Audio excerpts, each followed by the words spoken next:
जय श्री जगन्नाथ फ्रेंड्स। तो चलते आज पोटल आलू तरकारी करवा। तो गोटा पोटल रे मु आज तरकारी करी।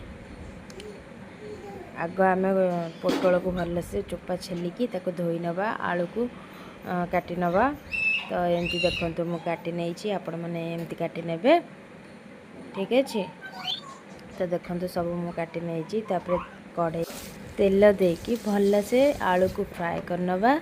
तापर आम मसला सजा नवा, रसुण अदा जीरा लंका भी आप दे पारे। तो तापर पोटल को आम भलसे फ्राए करने देखो। तापर जीरा लंका देकिना तापर पियाज देकी भलसे ताको फ्राए कर नवा। तो देखो भलसे फ्राए हो जाइए। मु अदा रसुण पेस्ट जो रखी पकई नहीं कि सब जबतीय मसला पकई देछि। मसला गुराक सब छाड़ी सारिकी भलसे कषि देछि। कषि सारापर टमाटो को छाड़ी भलरे कषि नहीं। तो तापर देखु मसला पर रेडी हो जाइए। तापर आम पोटल आलू को छाड़ी भलसे कषिकी पानी देकी भलसे सिझे नवा।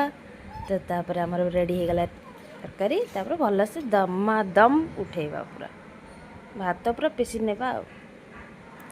तो रहुची जय जगन्नाथ। लाइक सब्सक्राइब करने को जमा भी भूलिए।